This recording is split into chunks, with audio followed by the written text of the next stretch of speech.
And Moshe said, Hear, O Yisrael, Yahweh your Elohim, Yahweh is one, and you shall love Yahweh your Elohim with all your heart, with all your being, and with all your might.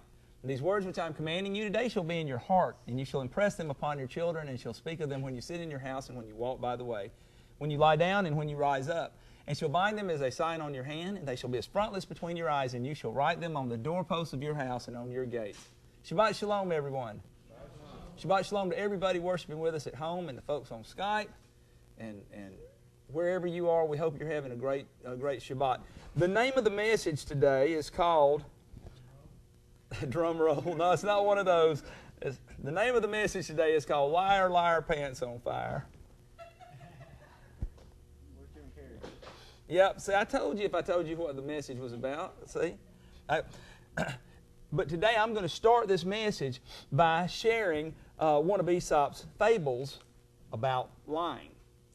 All right, now, some might say, foul. Aesop was a Greek slave. His stories might contain some pagan elements. All right? To which I would counter, well, Joseph was an Egyptian slave, and so was Joshua, and so was Caleb. All these guys were Egyptian slaves. As a matter of fact, it may be that Yahshua even used Aesop's illustrations in his own ministry. You see, Aesop is accredited with the following story. A wolf found great difficulty in getting at the sheep owing to the vigilance of the shepherd and his dogs.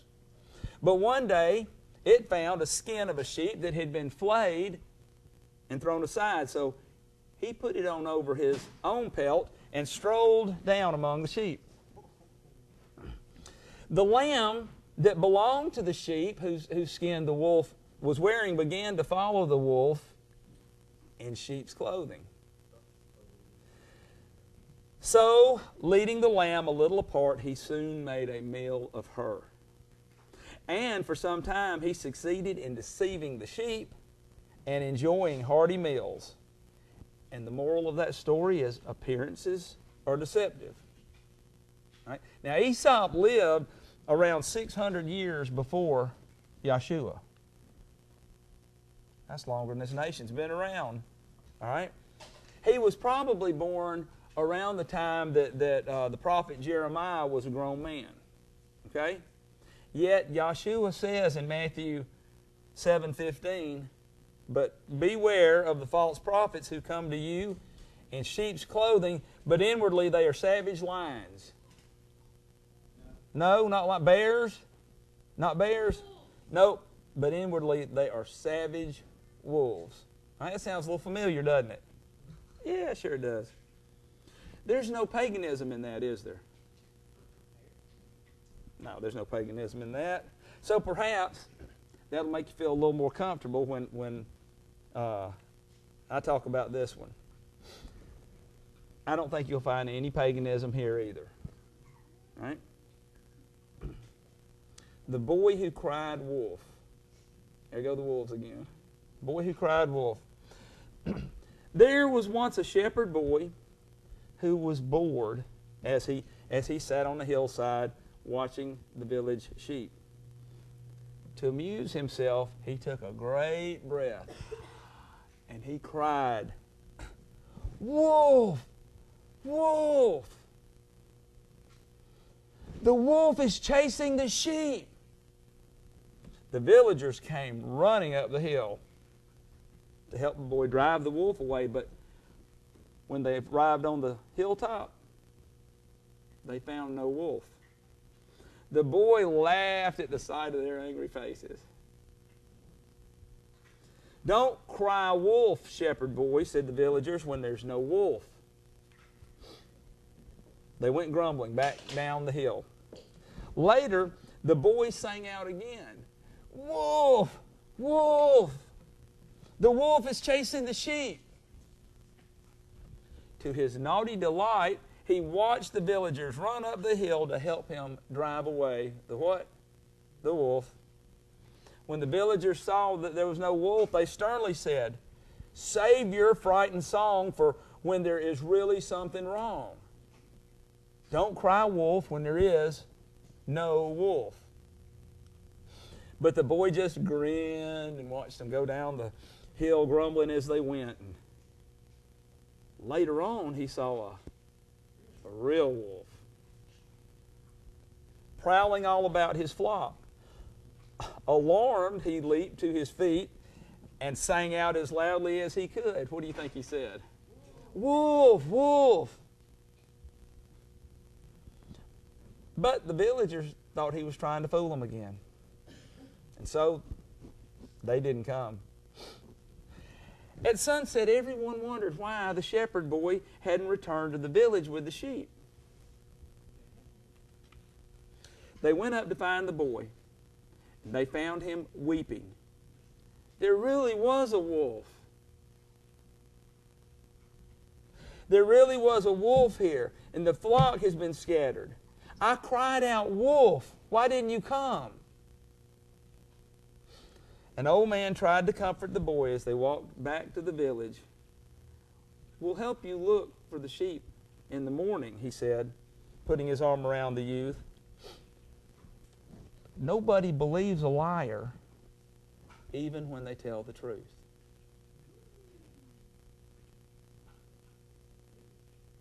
It is heavy. Nobody believes a liar, even when he tells the truth.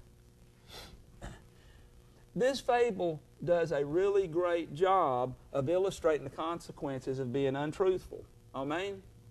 It does. If we think about it,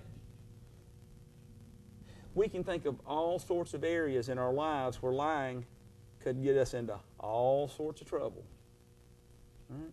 Now, everyone knows that it's a sin to tell a lie. Amen?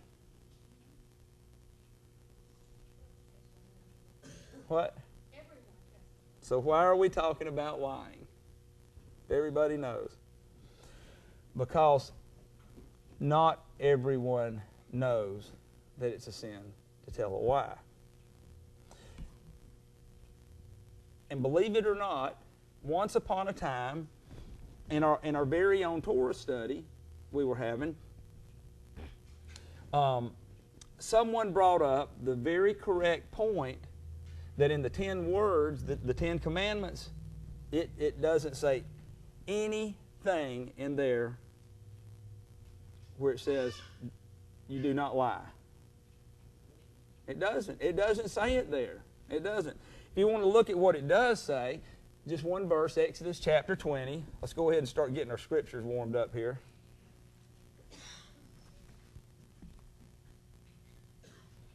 Shemot chapter 20. Going to be on page 78 in the old ISR. And the new.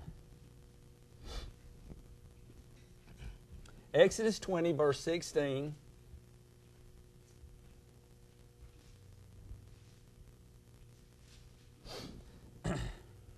And it says, "You do not bear false witness against your neighbor."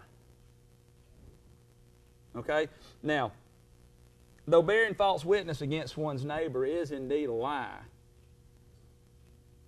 it's also a very specific type of lie. All right? This is another way of saying you don't slander your neighbor. Right? And some might take it even further and go so far as to say that it means specifically when you go before a judge. All right? Some people that take it to mean that. I think it's speaking to any time you're not supposed to tell lies about your neighbor. But it does not say do not bear false witness, period. It says you do not bear false witness against your neighbor. All right? Now, even back when I was a Christian, and had bought into the line that you only had to keep the 10 commandments, I noticed then that it did not say you do not bear false witness, period. It says that you do not bear false witness against your neighbor. All right. Now, during that particular Torah study, it was also mentioned that there were people in the Scripture who lied by this particular person. Like Abraham and Rahab who lied, and there seemed to be no punishment for their actions. So does this mean that we can lie as long as we don't bear false witness against our neighbor? Now, what do you young people think? You think that it means you can lie as long as you just don't bear false witness? See, the reason that I'm asking this is you see, sometimes adults too, but especially young people may hear something said by adults and walk away having only part of the picture. All right, now adults do that too, but oftentimes young people can get a distorted view of what's going on. And it can certainly happen to little ones. I remind you of the story about CJ. How old was CJ then? 4. CJ was 4. Does everybody know the story about CJ and Poppy being Yahweh? Okay, well, one time, one of our grandchildren was 4 years old, and he was sitting at the table coloring with both hands, and he was coloring along, and my daughter was there, and the mother-in-law was there, and CJ looks up and he says, "Poppy's Yahweh." And he got down there and started coloring again, and my daughter got this really concerned look on her face, and the mother-in-law, who thinks we're nuts anyway, you know, and Heather said, "Poppy is not Yahweh." And he looked up and said, "Yes, he is. He told the people." And she said, "Poppy is not Yahweh." She said, "Yes, he is." She said, "What people?" She said, "Billy's daddy and these other kids' daddies that was there, you know." And she started thinking back and see what had happened was that he was listening to a message that I was giving on the name of Yahweh, and he heard all these times in there where the passage said, "I am Yahweh." That is my name. Okay? As a matter of fact, Pat has had to have the same conversation with Kendra. All right? And so we have to be careful. And oftentimes we do things that we don't mean to. You know, because stuff goes in. Sometimes it doesn't come out for long. Let me tell that story too. You don't? Okay. Tell it later. Huh?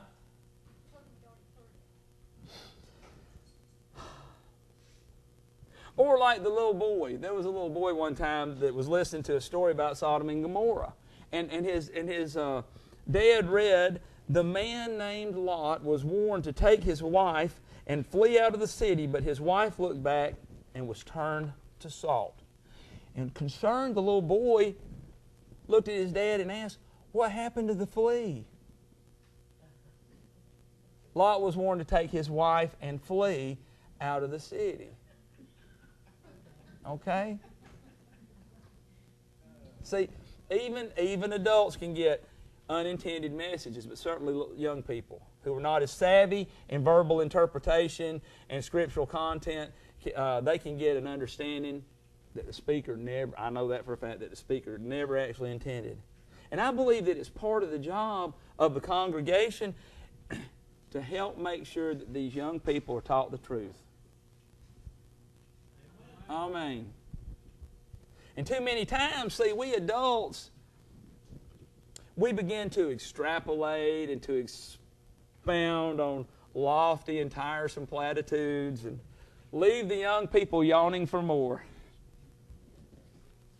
I didn't mean to say yearning. I said yawning. Yawning for more.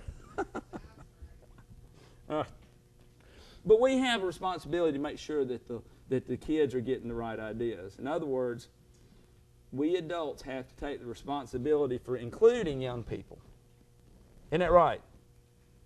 That's right. Young person.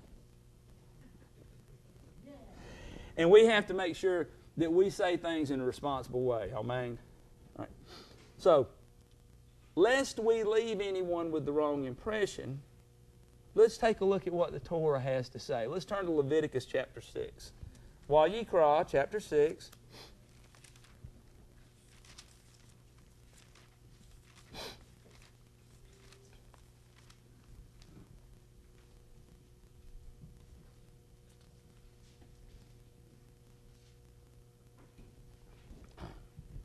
Leviticus chapter 6, we're going to start reading in verse 1.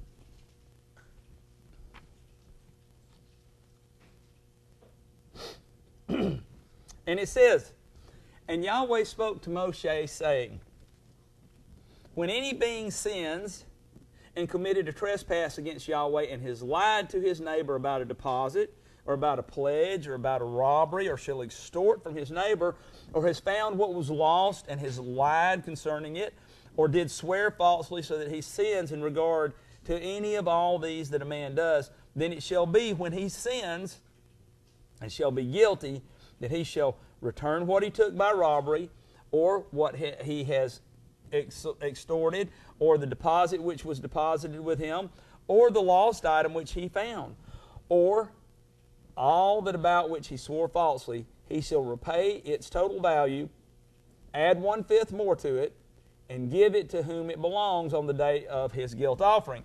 Then he brings his guilt offering to Yahweh, a ram, a perfect one, from the flock, with your valuation as a guilt offering to the priest, and the priest shall make atonement for him before Yahweh, and he shall be forgiven for whatever he did that made him guilty."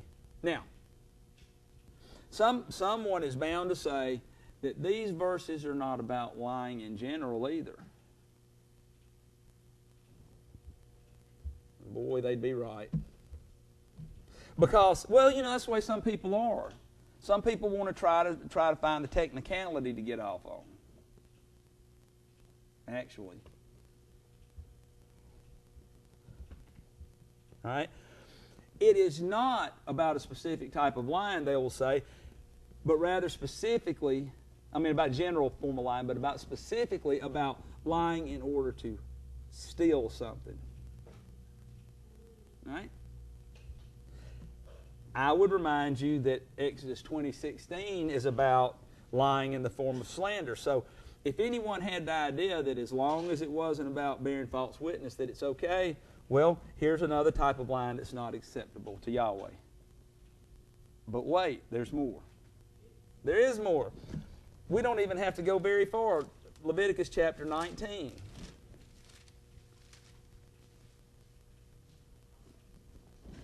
Leviticus 19, we're going to start reading in verse 11. What are those first three words? Do not steal. Okay. So that's what it was talking about a while ago, do not steal. All right? What are those next three words? Do not lie. Plain and simple. But wait, there's a double whammy here. Do not deceive one another. Okay, so it says, do not steal, do not lie, do not deceive one another. And do not swear falsely by my name, and so profane the name of Yahweh. I am Yahweh. There it is again. All right, so we see that the Torah does indeed instruct us not to lie. As a matter of fact, this ought to be an indication right here that the Ten Commandments is not all there is. Amen? All right. But what about Abraham lying to Pharaoh and Abimelech about Sarah being his sister? All right. Though some would say that he did not lie and that she was his half-sister. Okay, so, all right. Or what about Rahab hiding the spies and lying about that? There is no record of these people ever receiving punishment for lying. All right, so what gives? What gives? Perhaps it is that Yahweh is showing mercy. That's one possibility there. Have you ever done anything that was wrong that you didn't get punished for? Okay? All right, so maybe Yahweh's showing mercy. Or perhaps it has to do with evil coming against, coming to do harm to the covenant people of Yahweh. Okay? Maybe it's got to do with that. And the deception was used for righteousness. Okay? We see that Yahweh also allowed the plundering and killing of wicked people in the Torah. All right? In order to establish His covenant with the seed of Abraham. Do we infer from that it's okay to plunder and steal and murder at will? Nope. We don't work for the government. Of course not. Neither should we infer that these instances give us permission to lie at will either. All right? Have you ever heard this term, the absence of evidence is not evidence of the absence? You ever heard that? You've heard me say it. You look like you're concentrating. The evidence, the absence of evidence is not evidence of the absence. I'll tell you what I mean. Do you believe that the absence of an event in the Scripture is evidence that it did not occur?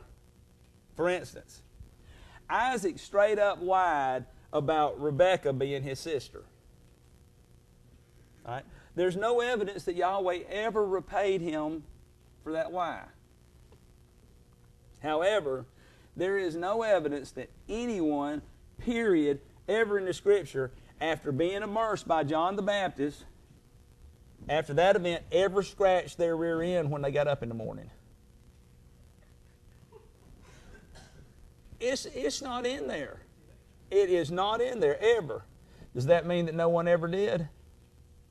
Come on, let's be real. Of course not. Of course not. All right? So, just because it doesn't say that, just because it's not told about, doesn't mean that it didn't happen, all right? Yahweh judges the heart. I mean, and we do not know what He did or what He will do. Okay? Because there is a hereafter, right? And we do not know what He will do about it. But the fact of the matter is that He told us not to lie in His Torah. Yep.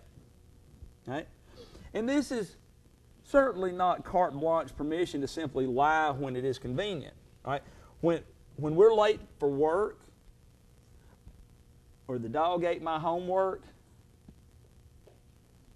yep. It's off the table, Lucas. It's against the Torah. All right?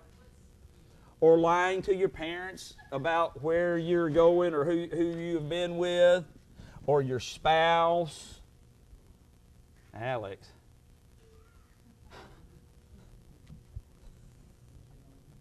Yep. Parents, aren't you glad I gave this message now? All right. Proverbs 19:5. We're going to read several of these right quick. Proverbs 14. I did say 19. I'm sorry. We're going to go to 14 in a second. There's a reason why. 19:5. I am not, look, now listen, being mistaken and lying are not the same thing. I was mistaken. I was right when I told you the truth. I told you the truth when I said 19:5, and that's where we're going. A false witness does not go unpunished, and he who breathes out lies does not escape.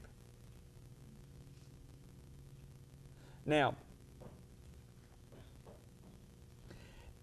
the only reason I'm bringing this up is because these same people who want to try to find technicalities, has anybody ever heard, you'll quote something like this and they'll say, oh, well, that's not in the Torah.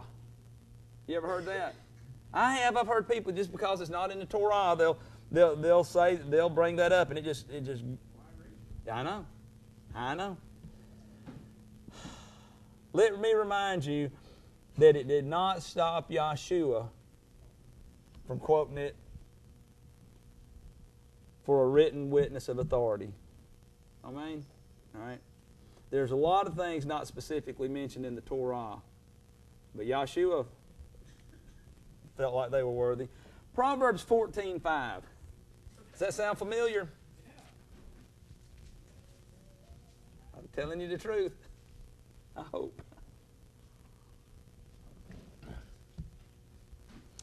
A trustworthy witness does not lie, but a false witness breathes out lies. Proverbs 24:28.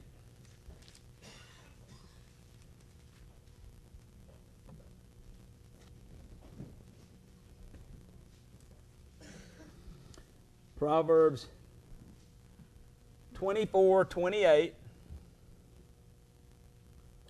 Do not witness against your neighbor without cause, and do not deceive with your lips. You can write this one down. We don't have to turn here because we're going to go back to something in Proverbs. James 1:26 says, if anyone among you thinks he is religious and does not bridle his tongue, but deceives his own heart, this one's religion is worthless. See, so you can lie to yourself. You can deceive yourself. All right? It is. Can you deceive without telling lies? I think, no, I don't think you. What, by telling? You can make statements that are true without telling the whole picture. Well, and be deceitful and make someone come to a conclusion. That's true. Yep, that's exactly right. You can do that. You can tell true things that cause someone to come to a conclusion that's not true. That's a good point. All right. Now, I have to think about that because it seems to me like that's actually because that's right. But you get the same result. You've still deceived. You've still used it. That's really crafty. That's like Satan. That's really like Satan. All right, Proverbs chapter 6.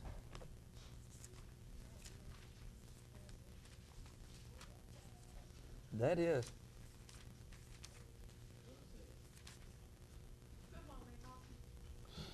Proverbs chapter 6.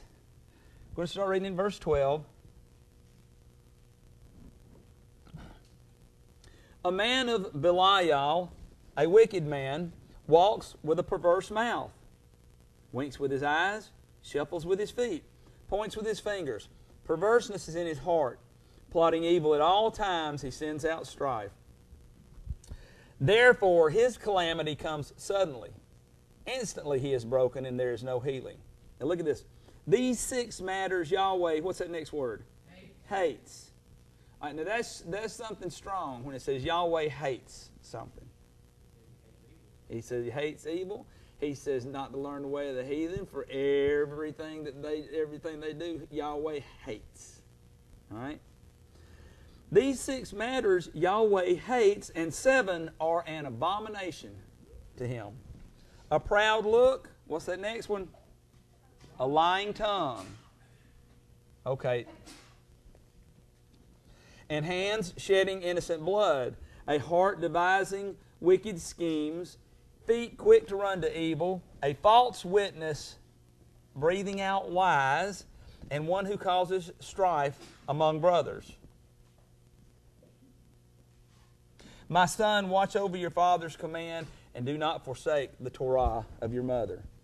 All right. So in this thing, this little passage here, where it talks about the things that Yahweh hates, he covers the bearing false witness stuff. He covers the bearing false witness stuff, but he also talks about a lying tongue. All right. So, to conclude, the bottom line is that Yahweh hates a liar. It is against His Torah, and He does not leave a liar unpunished, which is something to think about. All right? Does everybody know what Lashon Hara is? Lashon Hara in Hebrew, it means the evil tongue. Okay? The evil tongue. And it's usually associated with slander and gossip. All right? And less specifically to cussing and coarse jesting. All right? But lying is also the evil tongue. All right? And Yahshua said what? From the abundance of the heart, the mouth speaks. You got lies coming out of your mouth, you got lies in your heart. It's about, huh? That's right. That's right. People who have not yet come to Yahweh will look to you and me, and you may be the only example of a Nazarene that anybody ever sees. It only takes one lie to be branded as being untrustworthy and as a liar. And whether that punishment comes now or later, remember what the old man told the boy who cried wolf. Nobody believes a liar, even when he tells the truth. Yevrakeka Yahweh Vaishmareka Yair Yahweh Panavaleka Vikoneka Yasa Yahweh Panavaleka Biasim Lakash Shalom. Yahweh bless you and guard you. Yahweh make His face to shine upon you and show favor you. Yahweh lift up His face upon you and give you His complete contentment.